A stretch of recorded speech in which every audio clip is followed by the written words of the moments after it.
Hello warriors, how are you doing today? Welcome back or welcome to my kitchen. So today I have decided to try and make bread out of the Detroit style pizza dough recipe. Reason being is because when I made the Detroit style pizza dough recipe, that dough was the softest dough that I have ever worked with. So I got to thinking, why wouldn't that work for, like, say, a sandwich bread? This week I wanted to make sub sandwiches, so I thought, what a perfect recipe for sandwich bread would be that fluffy, soft pizza dough recipe if it turns out. So come along with me while we try to see if it works.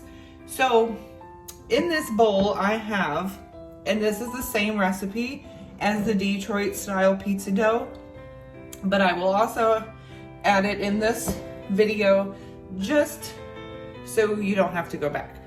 So we have about 2 generous cups of bread flour.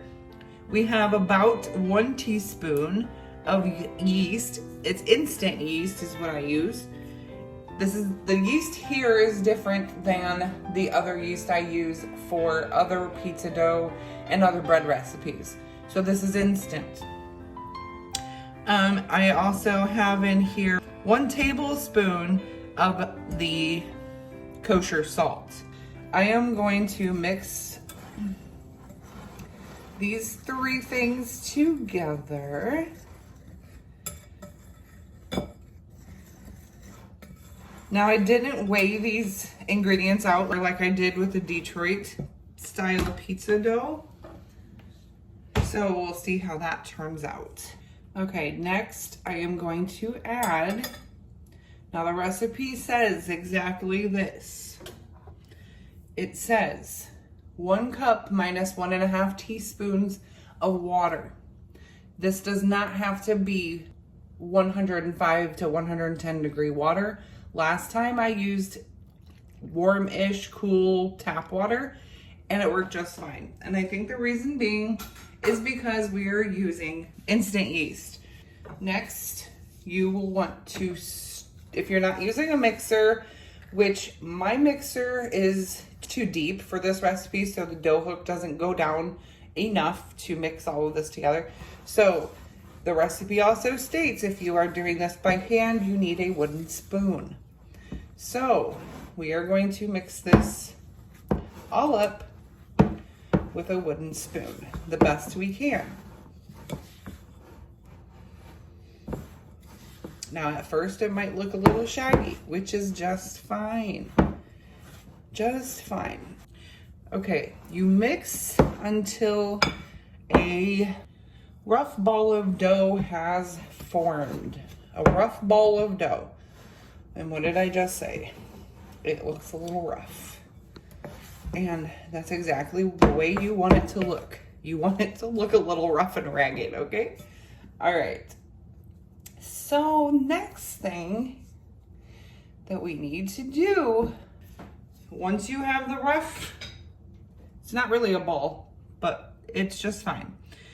You set this aside for 10 minutes. So we're gonna let this shaggy, rough, kind of ball-ish dough, we're gonna let this rest just on the counter here for 10 minutes. Echo, set a 10-minute timer, please. 10 minutes, starting now. And I will be back. Okay, friends, so 10 minutes has elapsed, and now it is time to turn your ball of dough.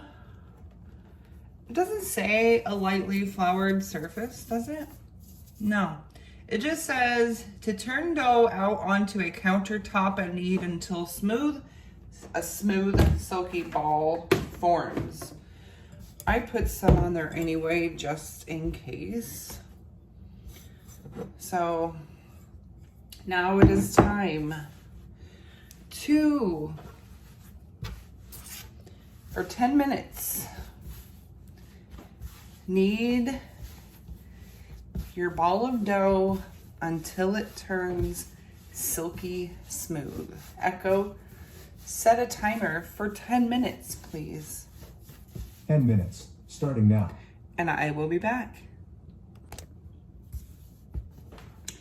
Okay, so 10 minutes has elapsed, and it is the smoothness or the consistency that we are looking for after 10 minutes of kneading by hand. Now, like I said, you can use a stand mixer for this, but mine doesn't fit in there. So now what you want to do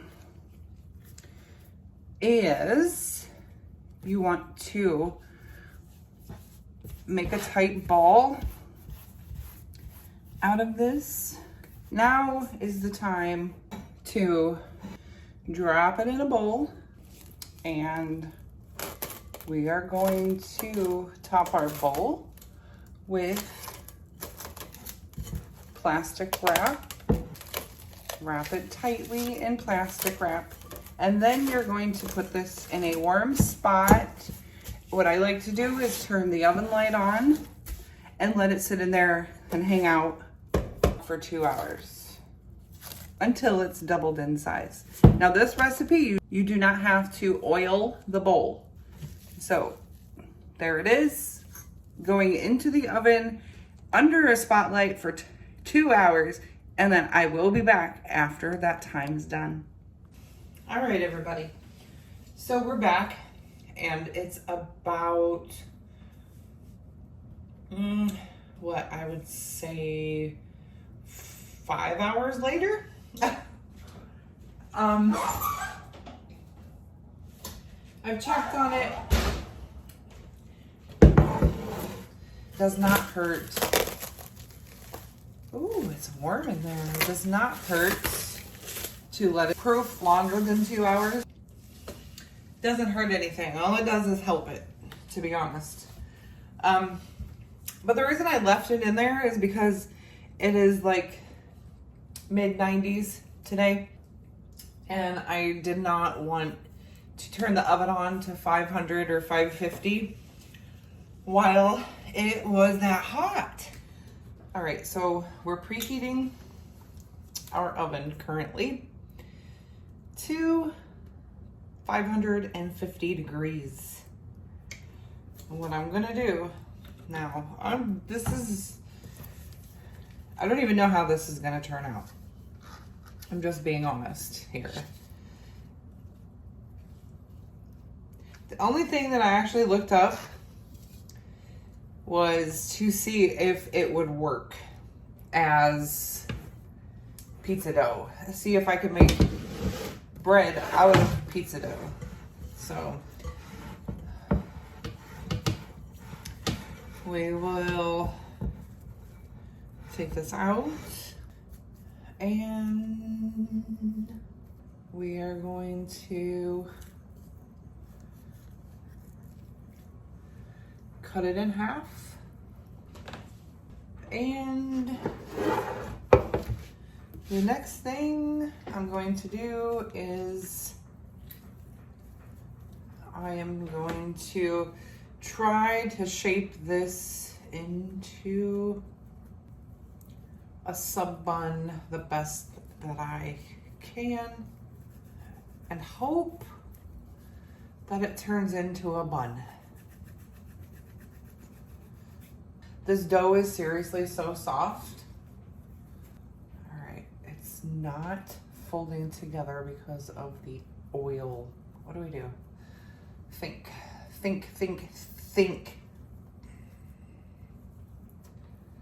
Let's just roll it up and pinch it, or at least try to pinch it to close it up so it actually, like, you know. Ooh. Splash.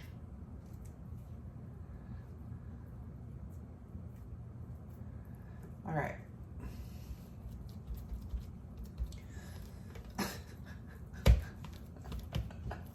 Oh, we gotta pinch this end too. All right.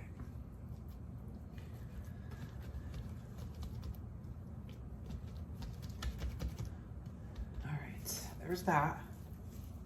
Can you see it?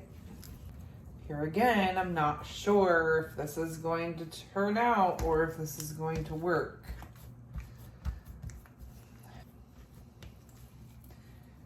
It was just a random thought. And if you ask Mister, he would say, yep, that's her.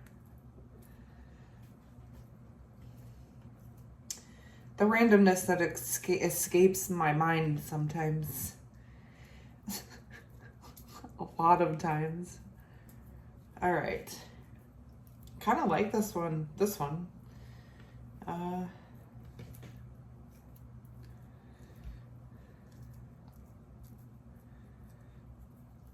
me see here. All right. I don't know, you guys.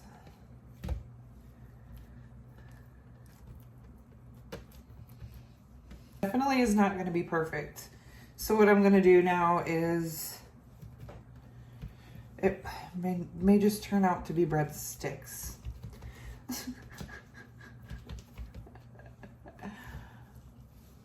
All right. So while the oven is preheating, I am going to cover it up and I'm going to set it on the stove, by the stove, so it can grab some of that heat and hopefully it will allow for these to rise some more.